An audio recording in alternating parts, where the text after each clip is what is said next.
ликвидации и демаркации границ города Ташкента. Как известно, на заседании был подписан совместный протокол. Глава правительственной делегации, председатель Госкомитета национальной безопасности Камчыбек Кудершаевич сегодня расскажет вам о содержании данного протокола. Пользуясь случаем, хотелось бы отметить, что в последующем по всем вопросам по делимитации и демаркации государственных границ можете обращаться в пресс-службу правительства, где данный вопрос курирует спецпредставитель правительства Кыргызской Республики по приграничным вопросам Бурбаев Назирбек Нарматович. Касательно формата пресс-конференции, пройдет в формате вопрос-ответ. В самом ее начале Камчыбек Кудершаевич расскажет более подробно об итогах поездки и содержании подписанного протокола. Затем можно будет переходить к вопросам. Модератором буду я. Большая просьба поднимать руку и задавать вопросы по теме. Передаю слово председателю Государственного комитета национальной безопасности генералу-лейтенанту Камчыбеку Кудершаевичу. Саламатсыздарбы, урматтуу журналисттер, урматтуу коомчулук. Мен ошол кечээки өзүңүздөр жакшы билгендей, Кыргыз-Өзбек мамлекеттер төрагасынын комиссиянын Кыргыз тарабынын төрагасы катары чек араны делимитациялоо комиссиясынын төрагасы катары кечээки болуп өткөн Ташкент шаарында болуп өткөн чогулушубуздун өкмөт комиссияларынын жыйынтыгы боюнча силерге билдирип коеюн деп чечтим. Бул жерде документтердин баардыгы орусча даярдалган экен, ошондуктан мен аны орусча айта берсем, жөнөдөрүн баардыгына түшүнтүүгө болот го. Я бы хотел вас ознакомить результатом работы правительственной комиссии по определению демаркации между странами Кыргызстан и Узбекистан, где наша делегация вчера вернулась с Ташкента. Мы данную работу, как можно сказать, завершили. Да? Теперь я хотел бы итоговым документом, протоколом, хотел вас ознакомить и последующим оказать, последующим отвечать на ваши вопросы. Протокол номер 34. Совместное заседание правительственной делегации Кыргызской Республики и Республика Узбекистан по вопросу делимитации и демаркации кыргызско-узбекской государственной границы. 25 марта 2021 года, город Ташкент. В соответствии с договоренностью, достигнутой по дипломатическим каналам 24-25 марта 2021 года в городе Ташкент состоялось очередное заседание правительственной делегации Кыргызской Республики и Республики Узбекистан по вопросам делимитации и демаркации кыргызско-узбекской государственной границы далее в сторону. Составы сторон предлагается. То есть в составе нашей делегации были члены нашей делегации. Я не стану перечислять их имена, фамилии, поэтому перехожу далее. Стороны утвердили следующую повестку дня. Первое. Продолжение описания проектной линии на оставшихся участках кыргызско-узбекской государственной границы. Второй раз. По первому вопросу повестки дня стороны отметили положительную динамику в работе рабочих групп правительственной делегации Кыргызской Республики и Республики Узбекистан по вопросу делимитации и демаркации кыргызско-узбекской государственной границы. Стороны обсудили взаимные предложения по описанию оставшихся участков кыргызско-узбекской государственной границы. Стороны согласились провести описание прохождения проектной линии на участке Кембрабадского водохранилища, Анджанского водохранилища по 900 горизонтали от пограничной точки номер 312 до пограничной точки номером 312/3, оставляя плотину на территории Республики Узбекистан при условии заключения межправительственного соглашения о совместном управлении водными ресурсами Кембрабадского водохранилища, Анджанского водохранилища, предусматривающего его заполнение не выше 900 горизонталей, за исключением форс-мажорных обстоятельств. Обеспечение узбекской стороной свободного и беспрепятственного доступа граждан Кыргызской Республики к воде и ее использованию. Это водопой, полив, рыболовство и другие. Узбекская сторона обязуется не устанавливать инженерно-технические сооружения вокруг чаши водохранилища. Узбекистан при демаркации передает Кыргызской Республике 1000 гектаров земель между пограничными точками номерами 304 и 312 в пределах Анжанской области Республики Узбекистан по совместительству с Узгенским районом Морской области и Сузакским районом Джалабадской области Кыргызской Республики в качестве компенсации. В этой связи стороны поручили водохозяйственным организациям Кыргызской Республики Узбекистан разработать проект межправительственного соглашения о совместном управлении водными ресурсами Кемпрабадского водохранилища, Анжанского водохранилища. Стороны согласились описать участок канала Шалихансай, левая сторона плотины Анжанского водохранилища, в районе пограничных точек номерами 312-312-3 от канала до середины дороги до плотины, оставляя около 50 гектаров земель Республики Узбекистан. Узбекская сторона на условиях компенсации при демаркации передаст кыргызской стороне около 50 гектаров земель между пограничными точками номерами 304 и 312 в пределах Анжанской области Республики Узбекистан по совместительству с Узбекским районом Морской области Кыргызской Республики. В счет компенсации земель, отведенных под строительство Ортотокойского Касасайского водохранилища, а 50 участков Коксерек, Каракурган, оставляя 105 га земель на территории Кыргызстана между пограничными точками номерами 23 и 24. А 50 участков Баястан, Хандиенбулак, оставляя 212 га земель на территории Кыргызстана между пограничными точками номерами 81 и 82. А 50 участок Ахташ, Савай, оставляя в пределах 100 га земель на территории Кыргызстана между пограничными точками номерами 312-4 и 312-6. А 50 участков Гунгарто, оставляя 35 га земель на территории Кыргызстана между пограничными точками номерами 113 и 114. При демаркации переописать участок Харабелес, оставляя 25 га земель Кыргызской Республики между пограничными точками номерами 25 и 27. После проведения совместного полевого обследования описать участок Гаваса, оставляя Кыргызской Республике 8000 га земель за счет непостроенного левобережного Кемпрабадского канала. Стороны договорились подготовить проект межправительственного соглашения о совместном использовании родника Чашма. Стороны поручили рабочим группам провести совместные полевые обследования и подготовить предложения по описанию вышеперечисленных участков. Так, здесь есть второй вопрос. Это второй вопрос основно относится к пограничным вопросам. Я все не буду читать, потому что это очень долго. Я основные моменты прочту. Стороны договорились с 1 апреля 2021 года открыть пункты пропуска Хайпас, Эштан и Ватюкчу, Туль для передвижения лиц, легковых транспортных средств и микроавтобусов до 20 посадочных мест.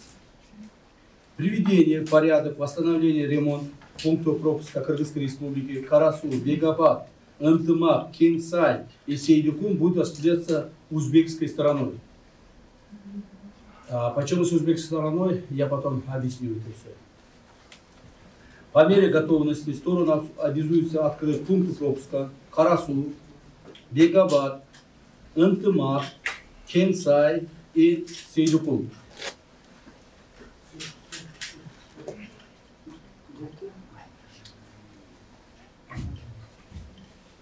Ну, это все. совершено 25 марта 2021 года в городе Ташкенте в двух подлежащих экземплярах на русском языке.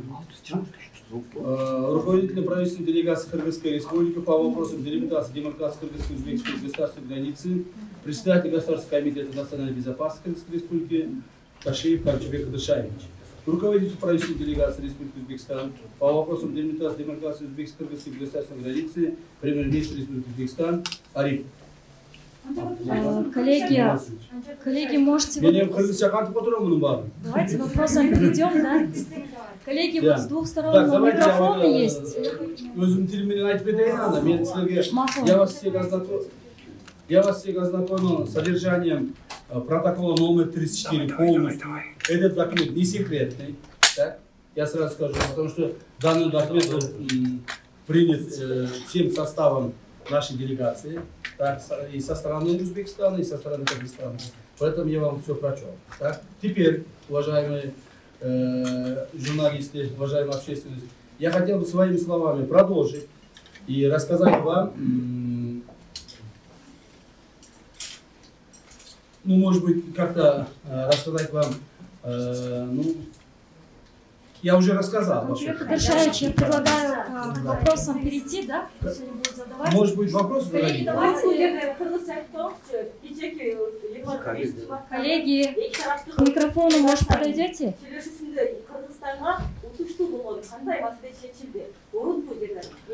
Урматтуу коллегалар, урматтуу журналисттер, бул эки тараптуу сүйлөшүү болгондо, айрыкча мамлекет тараптуу сүйлөшүүлөр болгондо, чегара маселеси чечкенде эч кандай бир тарап утулду деген маселе каралбайт.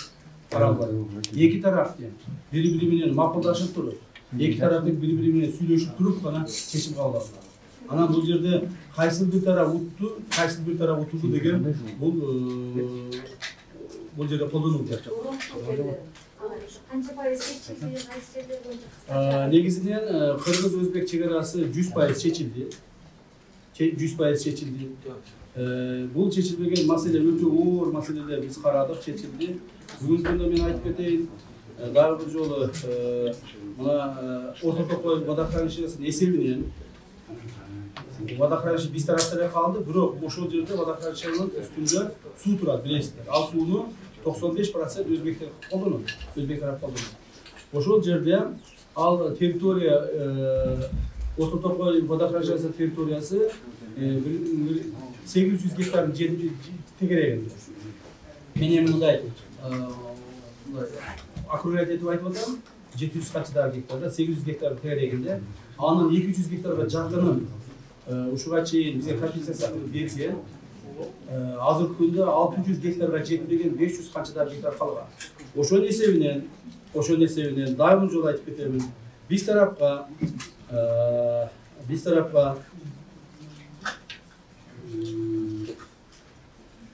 тарапка мурда талаштуу болуп жүргөн жерлер, азыр мына протоколду кол койгондон кийин, урматтуу журналисттер, өзбек кыргыз чегарасында эч кандай талаштуу жер калган жок.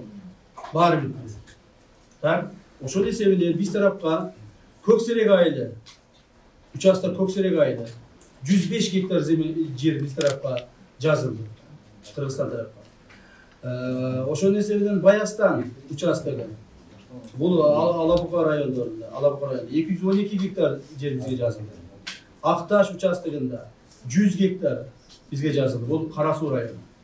Так. Уңгар тоодон 35 гектар бизге жазылды. Уңгар тоосу толук бойдо бизге жазылды.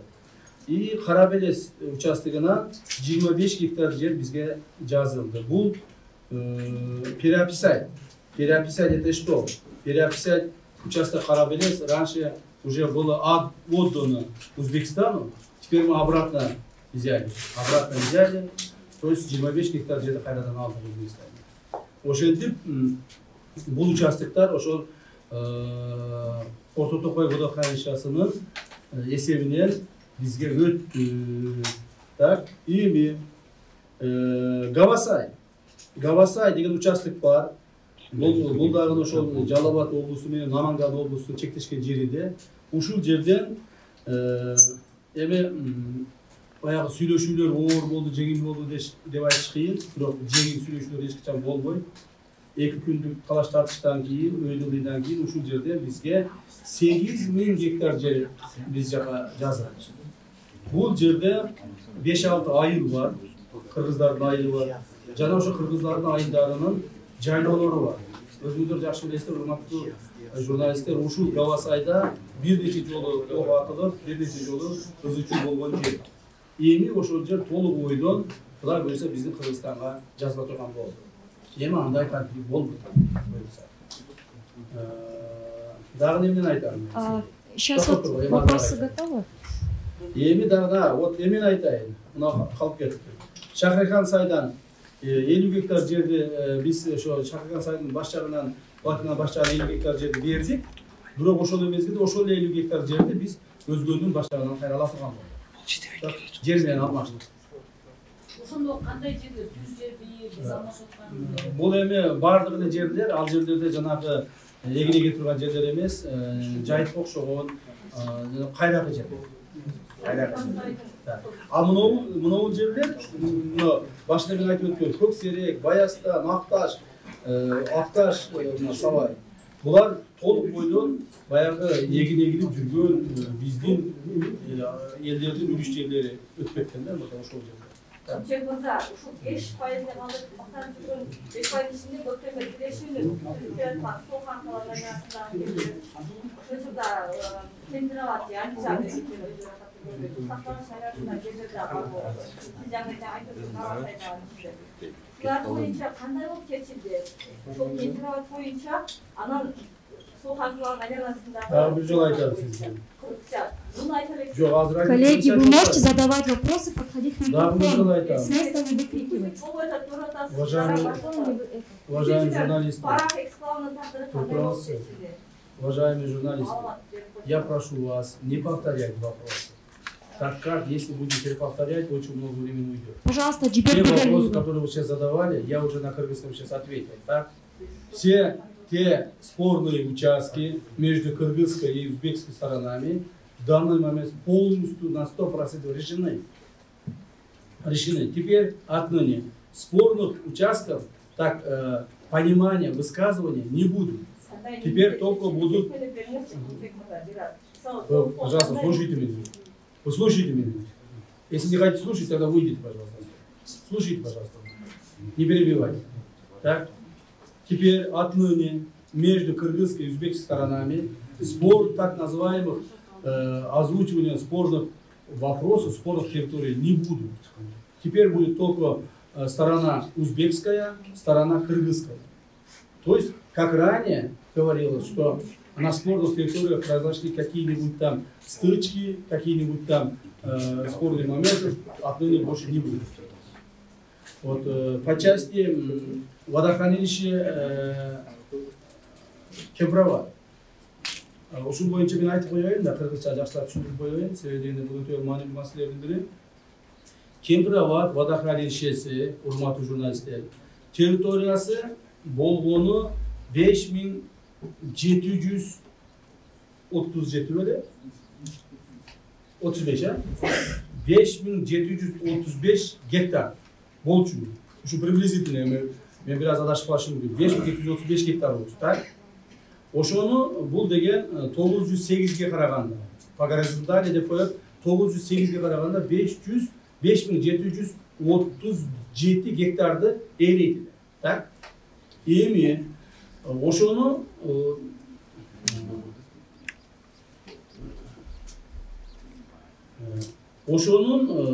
буюрса 5737 гектарда суу толгондо ошончо болмок да чаша. Эми ошону биз азыр 908 деген горизонталга жеткенде. 906 эмес, 904 эмес, 900 менен описание. 900 менен описание эткенде территория, водохранилище территориясы кыскарды, суунун территориясы кыскарды. Анан ошол жерден 1300 гектар жер Кыргызстанга өттү да. Ошондо 5700дөн 1300 алса, 4400 гектар жер суунун үстүндө калды.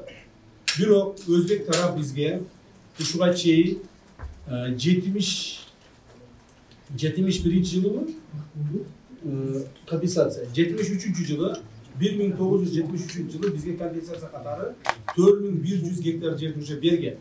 Демек 300 гектар жер бізге компенсация беріш керек дағы. Бирок, ошо 300 гектар жердің ордуна, Құдай бұйырса, как компенсация, біз 1000 гектар жерді алдық. Ана өзгөн Сузак район жерлер. Бұл ошол биздин жүргүзгөн жолугушуулар негизинде болду. Эми мурда өзүңүздөр билесиздер, бир нерсе калып кетти. Бул элге өтө керектүү маалымат. Эгерде мурда баягы компроматтын чашасы толуп, жанагы жээктерге уруп, жээктерде жашаган үйлөргө суулар кээп, үйлөрүнөн огороддордон суу чыгып кетип, ушундай маселелер болуп аткан болсо, эми андай болбойт. Себеби мурда ал 908 менен каралат. Азыр 900 менен каралат. Эми мындан ары суу жээкке чейин чыкпайт. 900'de көтөрүлбөйт. Жээктен бир приблизительно, эми муну такташат, бир 2 километр иш жакка кирбейт. Так? Жээкке. Мындан ары суу баягы Жаңары, Правда, Кароол, өзгөн райондун айылдарына суу теппей калат. Бирок дагы бир жолу айтайын, ошол эле мезгилде Өзбекстан тараптан сууга граждандар, биздин кыргыз граждандары доступ алат, кирет, сууну пайдаланат, малын сугарат, ал жерден суу алса болот, балык тутса болот. Алар өз тарабынан мурдагыдай кылып баягы военизированный жанагы охранный катерлер жүрбөйт, так, жүрбөйт. Бул эки мамлекеттин ортосунда соглашение чечебиз. Так? Анан алар ограждение койбойт, суунун чегесине келбей турсуңар. То есть со стороны Кыргызстана будет полнейший доступ к воде. Так? Это будет определяться совместным соглашением между сторонами. Но здесь мне передали, что буюрса 100% бүтөт, тиешелүү мыйзам ченеминде жумуштар өткөндөн кийин өлчөп иштери мамлекеттик мекемелер менен карап чыгып, договорго барабыз. Конечно, ушундай кылабыз. Ким жазып берди? Какой умник написал? Так? Вот это умнику передать вот это обратно. Естественно, все те достижения, которые наша правительственная делегация достигла вчера в этом Ташкенте, этот протокол теперь будет обрабатываться той же правительственной делегацией, соответствующими государственными органами на местах. Так, потом, естественно, это все превратится как договор между государствами, подписанным нашими уважаемыми президентами, а потом уже будет проходить ратификацию через животных. Я вам еще раз говорю, данный документ не является секретным. Этот документ является общедоступным. Так? Поэтому те информации, которые здесь я рассказал, наоборот, все население должно знать. Ни у кого никаких сомнений не должно оставаться. Здесь еще раз скажу, что никаких проигравших или выигравших сторон не бывает. Нету таких. Так? Мы с уважаемыми нашими коллегами Узбекистана пришли обоюдному согласию. Обоюдному согласию при решении государственной границы. Это достигло в результате встреч наших уважаемых президентов Садыр Ходжаевича Джапарова и Шавката Мирамоновича Мирзоева во время визита нашего президента в Ташкент. Они достигли данной договоренности. Мы, как правительственная делегация, данный вопрос отрегулировали. Теперь, а кроме того, дагы бир нерселер бар экен. Азыр эми ушул маселелер каралып атканда бир проблемалар чыкты да. Эмне проблема чыкты? Мына мурда бизге чейин ошол демаркация маселелери бүткөндө, урматтуу журналисттер, көптөгөн кээ бир элдер колдонуп аткан участоктор бири-бирине өтүп кеткен. Мисалы мына Араванны районунда Керкидовский суу сактагычы жанында 31 гектар жер. Андан кийин Кадамжанский районунда 15 гектар жер. Эл жашаган жерлер, элдер ошол кыжаат болуп сурап атышат. Андан кийин село Дээрес, Аксинский районунда дорога идущая на Жайлоо. Булардын бардыгы демаркация убагында каралып, кайрадан каралып тур. Эми мындан бияка передача земель деген болбойт. Теперь только будет обмен, взаимообмен. Если Араван районунун 31 гектар жерди алар бизге берсе, Biz аларга да 31 гектар жер беришик. Теперь уже передача земель, взаимоуступок таких не бывает и не будет. Теперь только взаимообмен будет. Пожалуйста, если есть вопросы.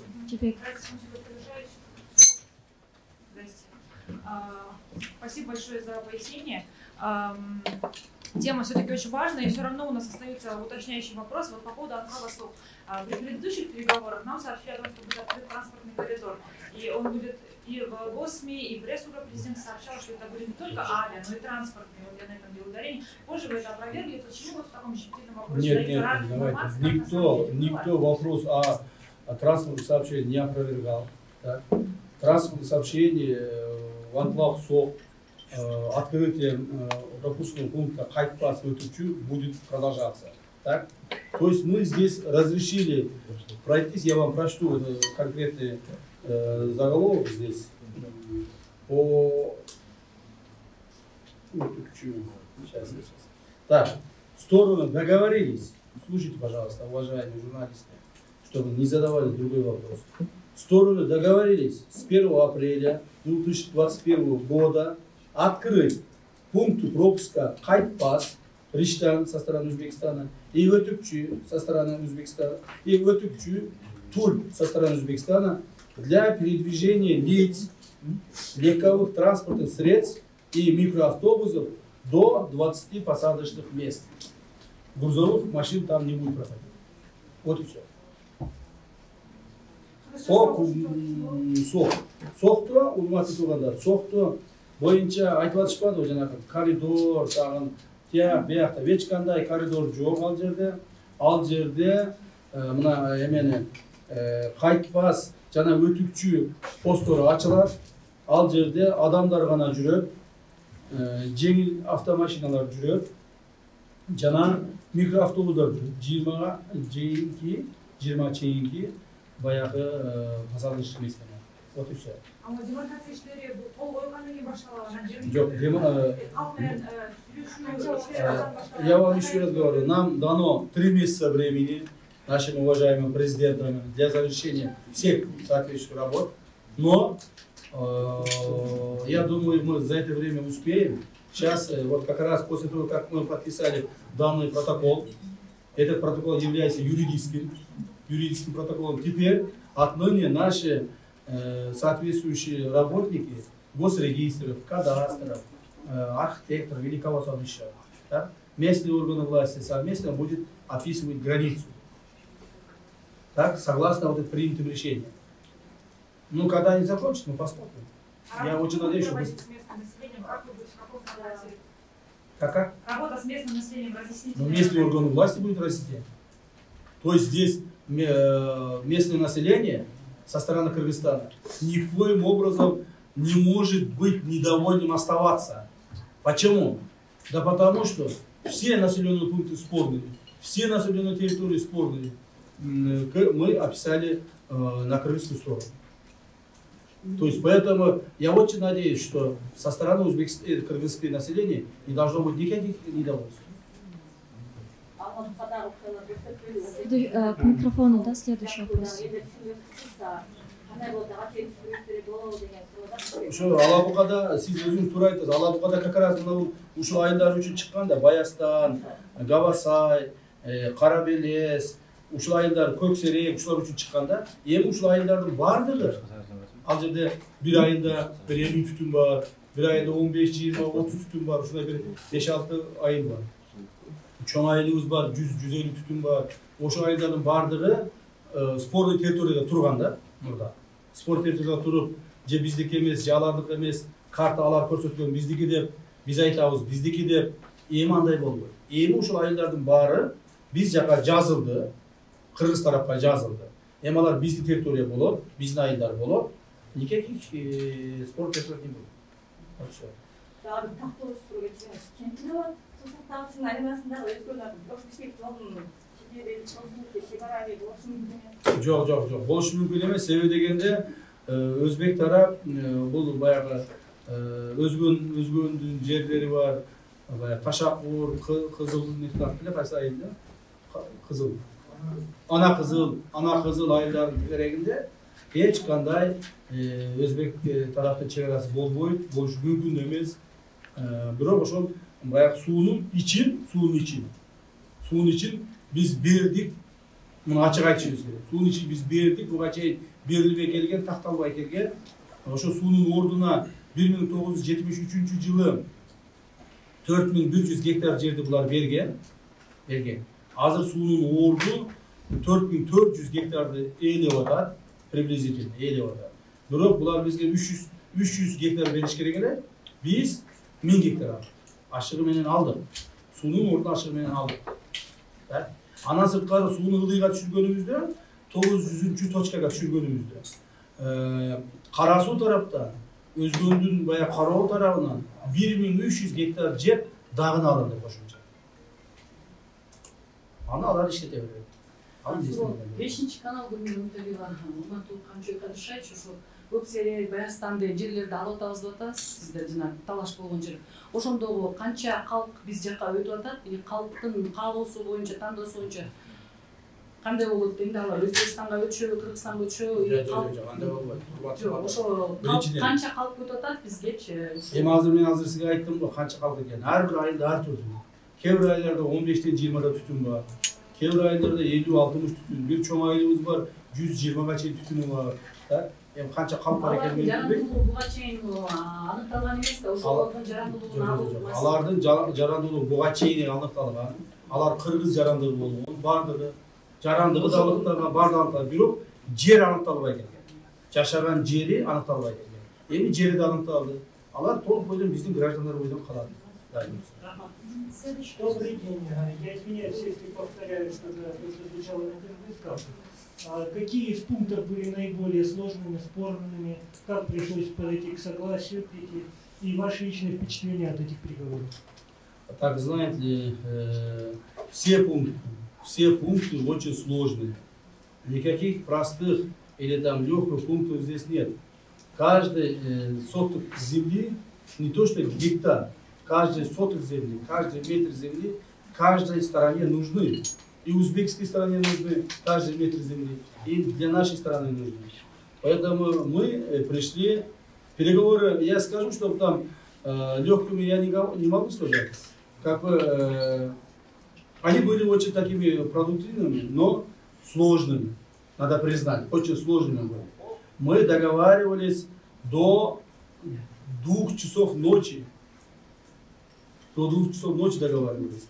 И я благодарен, что нашим узбекским коллегам, что они создали нам хорошие условия для переговоров. Они были доброжелательными, никоим образом не были настроены как бы отрицательно или как-то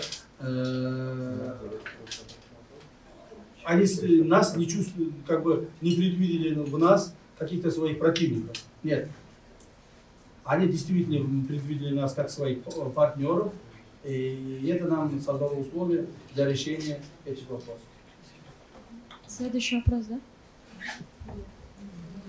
Нет вопросов? Нет, есть вопрос. Айтпадыңызбы, ар бир айында 120 түтүнгө чейин бар депчи. Ошолорго мисалы компенсация төлөө тууралуу маселе барбы? Бар болсо канча? Эмнеге компенсация беребиз? Көчүрүү сыяктуу маселе барбы? Ким айтып көчүрөт? Такталган да сизден. Жок, эч ким көчүрүлбөйт. Ар ким ошол айылдардын бардыгы өздөрүнүн үйлөрүндө, өздөрүнүн жерлеринде калат. Себеби, дагы жолу айтайын. Ошол үйлөрүнүн астындагы огороддору, үйлүш жерлери бардыгы биздин Кыргызстан тараптан өттү. Эч ким эч жака көчүрүлбөйт. Ар ким өзүнүн үйлөрүндө жашап келет.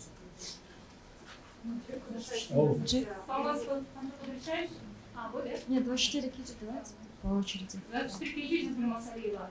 Мен сизге бир нече суроом бар, кезек менен берейин. Биринчи азыр Өзбекстан менен чегара маселеси толук чечилди деп айттыңыз.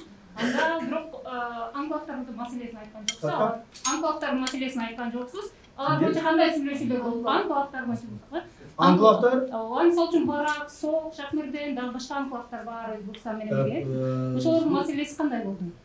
Ал анклавдарга биз эч кандай претензия кылган эмеспиз. Анклавдар тегерек барып чечилген. Анклавдар маселеси мурда эле чечилген. Ага биз эч кандай претензия кылып, анклавдардыга претензиябыз болгон эмес.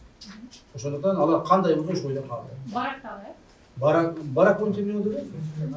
Барак анклавы биз менен Кыргызстанга, баракты биз Өзбекстанга берип, Кыргызстан менен обмен болгон, алда чечилген. Анда Баткен районундагы баягы нефть жана газ иштеткен жерлер боюнча, Северный Сок, Чоң Каракалча боюнча көп сүйлөшүп болуп атат. Ал жерде нефть газ бар боюнча эмес, ошол боюнча башкарууну Өзбекстан Кыргызстанга өткөрүп бериш керек болчу 2011-жылы. Ошол боюнча сүйлөшүп. Урматтуу журналисттер, бул боюнча мен билген маселени айтып коеюн. Мына көптөгөн журналисттер, урматтуу журналисттер, силер акылдуу, профессионалдуу, баары билген адамдарсыңар. Бирок билип туруп жасайсыңарбы, же билбей туруп айтасыңарбы, көп нерсени маалыматты туура эмес элге жайылтасыңар да. Мына сиз айтып аткандай азыр ошол жердеги Бүргөндүдө газохранилище бар. Ошол боюнча сөз жүрүп атат. Бул Бүргөндүдөгү газохранилище Союз маалынан бери эле ошол Өзбек тараптан колдонуп келген. Себеби ал жака Бухара тараптан газ жайында ошол газохранилище толтурулуп. Анан кышында ошол газды кайра Фергана шаарына жана ошол тегерегиндеги кыргыз айылдарга берип турушкан. Эми ошол газохранилище биздин территориябызда калды. Азыр эми ошол газохранилищени иштетүү биздин мүмкүнчүлүгүбүз жок Кыргыз тараптын. Себеби бизде андай газ жок. Так? Азыр биз менин жеткен маалыматтар боюнча Кыргыз, Өзбек биргелешкен ишканасы түзүлүп атат. Ошол жерде түзүлүп атат. Бүргөндү айыл өкмөтү ошол газохранилищенин ордун ошол Кыргыз, Өзбек биргелешкен ишканасына арендага берип атат, акча. Так? Эми ал жер иштей берсин. Анан кийин Унгартуу боюнча сиз туура маалымат берип койсоңуз бизге, 300 гектар жер Кыргызстанда калат деген ушунда кандай болуп калат?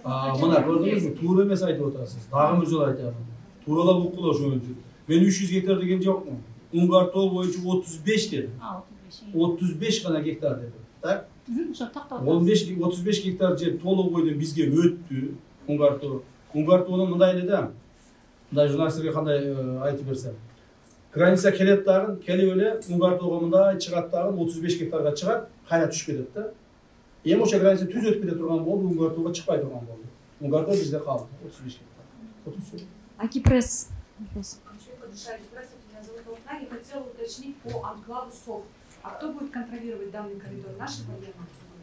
Я вам еще раз говорю, никакого коридора там нет. Правильно выражайтесь, пожалуйста. Никакого коридора никто не предоставлял. Коридор это по понятию, пограничное понятие, это совсем другое понятие имеется. Это дорога. Мы упростили прохождение наших и узбекских граждан в анклав СОВ. Все, в упрощенном варианте они будут проходить. А контролирует кто? Контролирует будет пограничники. Они будут на постах стоять, проверять, заводить, выводить, как все, никаких вопросов там не будет. И еще один вопрос, он не по границе, я хотела уточнить еще такой момент. В Баткене вы говорили о том, что будут громкие задержания. Где? В Баткене на встрече с местными жителями вы говорили о том, что будут громкие задержания. А что, не видите громкие задержания? Не слышите? Где вы живете? Вопросы задавать? Задержание же происходит, вот депутатов, так замминистров, министров, больших чиновников, коррупционеров. Они же каждый день происходят. Вот и сегодня произойдет, и завтра будет задержание, и дальше будет. Если они будут воровать государственное имущество, бюджет, они будут задержаны и будут наказаны. И эта работа не будет останавливаться. Есть KG, следующий вопрос. Пожалуйста. Можно вопрос не по теме? Неделю назад вы сообщили... Не по теме? Да. По теме, пожалуйста, дайте. А можно, пользуясь случаем, все-таки задать вопрос? Ну давайте, один вопрос. Неделю назад ГКНЖ сообщил о том, что депутат ЖК Марат Аманкулов незаконно нажил свое имущество на госслужбе находился. Хотела узнать, следственные мероприятия проводились или нет в отношении... Уважаемые журналисты, все те вопросы, сейчас, смотрите, вопрос, вот, ГКНЖ проводит очень широкую работу в стране, так, и по коррупционным, и по ОПГ, по всем другим моментам, так. Все эти вопросы здесь рассказывать невозможно. Если сейчас я войду насчет Аманкулова, оттуда не выйду. Поэтому давайте сейчас пограничный вопрос рассмотрим. Аманкулов. Да, про Аманкулова я вам коротко скажу. Аманкулов, то есть Аманкулова насчет Аманкулова возбуждено уголовное дело о незаконном обогащении, он, естественно, будет отвечать перед законом. Мы это приведем. Будет отвечать. Тема боюнча. Только по теме. Да, по теме. Только баракты сиз тактап коесузбу. Барак боюнча буга чейин сүйлөшүүлөр болгон деп айтылганда, бирок ошол боюнча кандай сүйлөшүүлөр болгон сиздерде жазылган эмес да, өткөндө прессиңизде көргөнүңүздөчү. Анан азыркы окуганыңызда деле барак боюнча эч нерсе айткан жок элеңиз да. Ошол боюнча кыскача. Барак боюнча 2017-жылы соглашение болуп, ошол армия болуп кеткен. Барак уже анклав эмес, баракты биз өзбек тарапка өткүзүп бергенбиз. Өзбек тарап бизге ошончолук территорияны Кара суунун чекесине биз өткүзүп берди. Кара суунун чекесине кайсы жерден? Кайсыны өткүзүп берди Кара суунун? Кайсы айга? Савай каналынын жанында экен. Савай каналын билесизби? Билем. Все, Кактус Медиа, следующий вопрос давайте. Здравствуйте. По поводу вопроса, приграничные вопросы с Узбекистаном, спасибо, что решили, да, съездили. А приграничные проблемы с Таджикистаном остаются. И недавно в вашей поездке в Таджикистан, на Баткен, вы заявляли, громкое заявление сделали местным жителям, что товар Таджикистана не будет пересекать нашу границу, заезжать в Таджикистан, пока не решим проблемы с Таджикистаном приграничные. Может, когда решить вопрос на Баткен? Я считаю, что это не громкое заявление, это обычное заявление. Еще раз скажу, пока мы пограничные вопросы с Республикой Таджикистан не решим, мы контрабандой завоз товаров в Таджикистан или Кыргызстан будем полностью останавливать. Так? Будем применять все свои средства, возможности, и контрабанда грузов теперь отныне в Таджикистан от нас. В основном Таджикистан от нас не будут. И со стороны Таджикистана тоже, если захотят завести к нам какие-то контрабандные товары, мы будем пресекать. Нет, ну контрабанда это и так незаконно. Вы про простые товары говорите, смотрите, будете завозить туда или как? Слушайте меня. Все незаконные действия контрабанды до этого момента как бы лояльно относились. Так, лояльно относились, и незаконное действие происходило.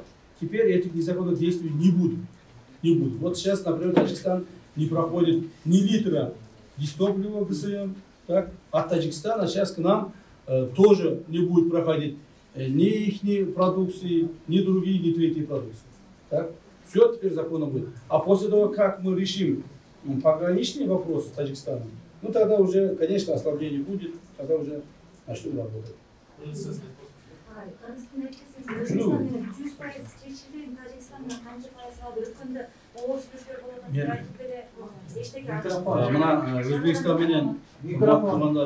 Өзбекстан менен Кудай буюрса биздин өзбек боордош элибиз менен ушул чек ара маселелерин чечтик, Кудай кааласа, Кудай буюрса.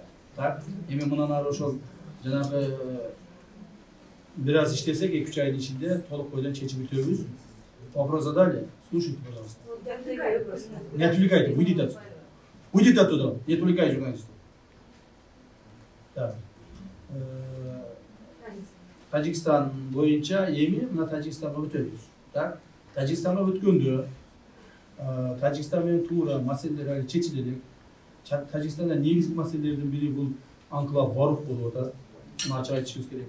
Анклав Варух боюнча биз Таджикстанга өзүбүздүн эки өзүбүздүн сунушубузду бердик. Эки сунушубузду бердик. Биринчи сунушубуз ушул анклавды биз мыйзамдуу түрдө ченейбиз.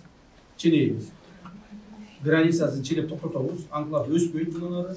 Границасын ченеп токтотобуз дагы, бирок анклавга өзүбүздүн территориябыздан пайдалануу үчүн гана собу кирип чыгыш үчүн жол беребиз.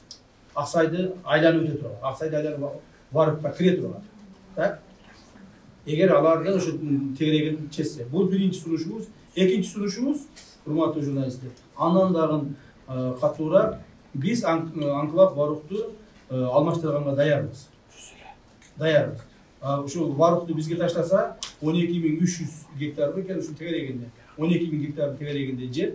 Биз 12.000 гектар жерди Лейлек районунун башка жерлеринен Баткен району башка жерлеринен берүүгө даярбыз. Жана ал жерлерди каерде берсек болот деген переченди дагы биз берип койдук. Бирок азырга чейин тажик тараптар бизге жооп келет. Анклавды чечсек, калаган вопросы чечилет. Так, коллеги, еще вопросы по теме только, да? У вас так давно не видели, на самом деле много вопросов накопилось. Я не могу не спросить, у нас работа такая, задавать вопросы. А по поводу вот задержания, на самом деле, да, много громких задержаний, но большинство этих людей потом отпускают. Домашний арест, больничный, да, они выплачивают какую-то сумму в бюджет. Не выглядит это как от правосудия, и сколько вообще денег накопилось за счет вот этих отчислений, и что вы потом собираетесь Вот, делать? никакого откупа нет. Почему мы так открыто и четко работаем? Потому что во главе ГКМБ стою я. Значит, ни один сотрудник ГКМБ никакую мзду от коррупционеров не будет брать. Понимаете? Теперь что мы должны делать, коррупционеры? Коррупционеров, на них дело возбуждать. То есть мы их сперва устанавливаем размер коррупции, возбуждаем дело, их привлекаем к ответственности. Потом они, когда возмещают ущерб бюджет, мы их как бы отпускаем на свободу. То есть, соглашение сотрудничества со следствием. Так? Другого выхода нет. Мы не можем их как бы каждого из них отправлять в тюрьму. Они оплатили, уходит. Не будет платить, значит заставим. А почему нельзя держать их за решеткой и при этом как бы конфисковать имущество незаконно? Не, знаете, тогда у нас в ГКМБ всего 70 мест, тогда много не соберется. Да, здесь Кабар, пожалуйста. Так, кстати, последний вопрос. Вот сколько мы собрали? Да. Приблизительно сейчас собрали около 4 миллиардов сомов. Около 4 миллиардов сомов. И каждым днем пополняется. Вот вчера, например, тот же, как вы сказали, Аманкулов тоже какую-то часть оплатил. Да? Вчера? Мы скоро объявим, сколько он заплатил, когда закончится. Вот недавно судья заплатил 70 миллионов. Да? Вот Бабанов заплатил 100 миллионов, мы попросили его помочь в бюджет. То есть, таким образом, каждый день какие-то десятки, сотни миллионов бюджет оплачивают наши... Куда пойдут эти деньги? Есть какая-то цель конкретная, на что потратят? На что эти деньги? Нет, эти деньги мы себе не оставляем, и все средства до копейки мы переводим в бюджет. Полностью бюджет переводим, а там уже Министерство финансов распределяет как хотят. Следующий вопрос, вот Кабар, пожалуйста, озвучите.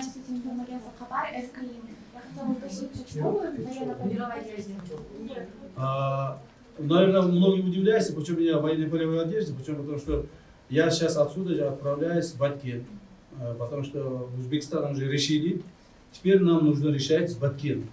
Так? И в Баткене надо работать.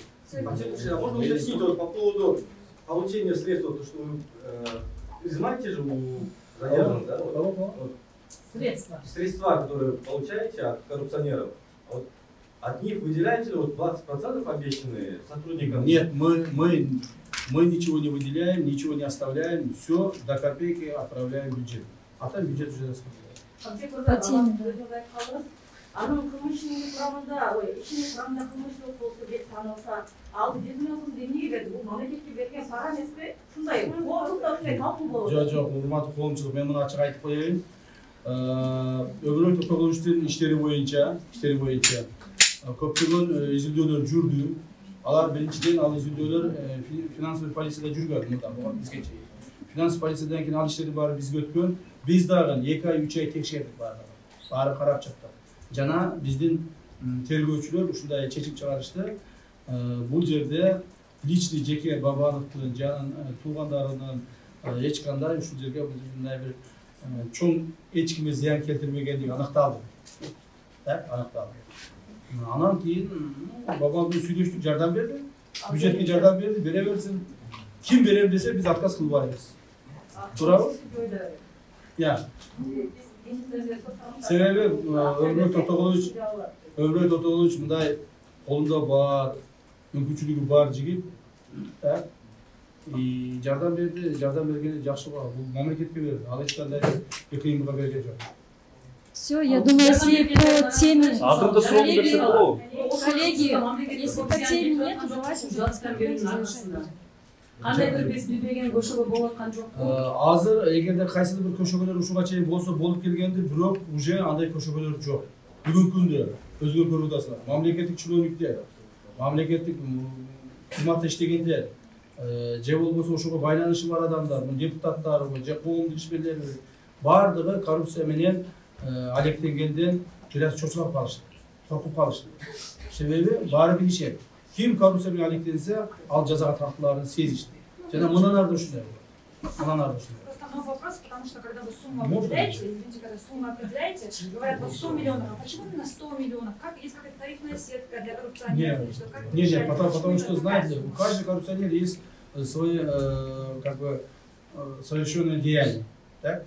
Вот это совершенное деяние рассчитываем, составляем акты, нанесенные ущерба, как бы, посчитываем. И в конце концов выходит сумма. У кого-то 100, у кого-то 50, у кого-то 20, у кого-то 200, кто-то миллиард платит. Вот один человек 2 миллиарда заплатил, так? Сейчас другой человек уже платит миллиард. Вот мы сейчас не говорим, вот на днях, уже буквально через неделю мы, наверное, объявим. Один человек нам платит миллиард. Батыр мырза ошо 2 миллиард сом төлөгөн Райым Акаев УКМКнын алып тергөө абагына качан кайтат? Ал боюнча биз күн алып справкаларды алып турабыз, так текшерип турабыз. Ал азыр жүрөгүнөн баягы коронография кылдырды. Коронография кылдыргандан кийин 1 аптадан кийин өзүнө келиш керек. Уже бүтүп калды го. Менин колум тийбейт азыр, чын айткандачы. Ар жагы чуркап жүрүп атам, кечээ түнү учуп келдим. Бүгүн азыр Баткенге кеттим, колум тийбейт. Ушу заниматься этим коррупционерами. Я, наверное, скоро займусь, там очень много людей попадет. Баткенге кандай сапар? Баткенге чегара маселесин карашым керек. Ал жерде мына азыр Министерство обороны тараптан учение болуп атат. Ошол маселени карашым керек. Маселени чечиш керек.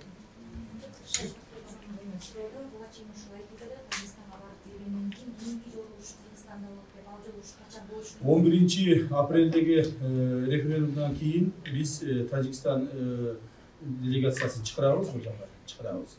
Алар келип, биз берген суроолорго жооп бериш керек деп ойлойм. Дагы бир суроо. Өзбекстан менен чогуу боюнча сиздин жеке пикириңизди Не боюнча? Өзбекстан менен Камбар атегесин. Камбар атегеси боюнча, вот Камбар атегесин туура суроо бердиңиз, мен эми туруп кетейин деп калдым, эсиме чыгып калды. Камбар атегеси боюнча мен маалымат берип коеюн, урматтуу журналисттер. Көптөгөн адамдар, ар түрдүү мамлекеттик деңгээлдеги мамлекеттик ишмерлер, депутаттар, дагы мындай бүгүнкү бийликке каршы чыккан оппоненттер ар түрдүү сөздөрдү айтып атышат. Ушул сөздөрдү мындай бир айтканда мамлекеттин кызыкчылыгын карап, элдин тынчтыгын карап айтыш керек. Жөнөн оюна келген сөздү оттой бербеш керек. Камбарада бирди Садыр Жапаров Өзбекстанга берип коюптур, өткүзүп берип коюптур. Ал совместный предприятие курулган туура эмес, себеби өзбектер сууну алып коет деген ар түрдүү мындай бир ыплас болбогон сөздөрдү айтып атат да, мен ачык айтып коеюн. Ким ушул сөздү айтып атса, ошол ал адам ушуну көрүп атса, сезип атса керек. Да? Камбарада бирди биз мына Садыр Нуркожоевич Москвага барганда биздин орус партнерлорубузга предлагать этти. Камбарада бирди чогуу курайлы, келгиле деди. Десек орустар эмне деди? Орус туугандар айтты, Камбарада бирди силер менен чогуу курган менен, силерде электр энергиянын баасы арзан экен, биз калган акчаны актабайт экенбиз, биз силер менен чогуу курганга азыр макул эмеспиз, азыр биз туруп турайлы деди. Да? Анан кийин Садыр Нуркожоевич мына эмеге барганда, Казакстанга барганда, Казакстандын президенти Токоевго айтты. Давайте Камбарадада бирди чогуу курайлы. Мына биз жерди берейли, сууну берейли, чогуу отуруп алып курайлы, кызматташайлы. Десе казактар дагы айтты. Жоқ, біз азыр бізге электр энергия керек емес, электр энергия өзімізде вызбытке көп куруп, ал жерде біз акчаны улаш эткенге азыр біз шашпайбыз. Кийинчерээк. Анан эми кийин Өзбекстанга барды. Садыр Нуркожоевич Өзбекстанга барганда дагы айтты. Урматтуу өзбек туугандар, келгиле Камбарадан чогуу курайлы, чогуу пайдаланайлы, ушул жерден эки өлкөдөн пайдасы тийсин деди. Анан алар эмне деди? Алар макул деди. Макул деди, чогуу курайлы. Чогуу келишимге барайлы деп алар макул болуп ошого аракет кылып атышат. Так, муну эмнеси жаман? Бул биринчиден.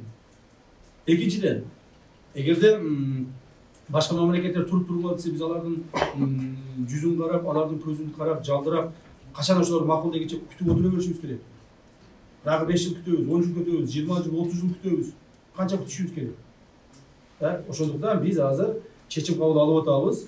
Кудай буйрса, өзбек мамлекети менен чогуу камарата бирди курабыз. Курганда кандай курулат?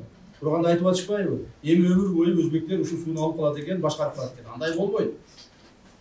Андай болбойт. Ошо мамлекетибиздин башчысы Садыр Нуркожоевич эч качан андай жерге, андай маселеге барбайт. Ал эмне деп атат?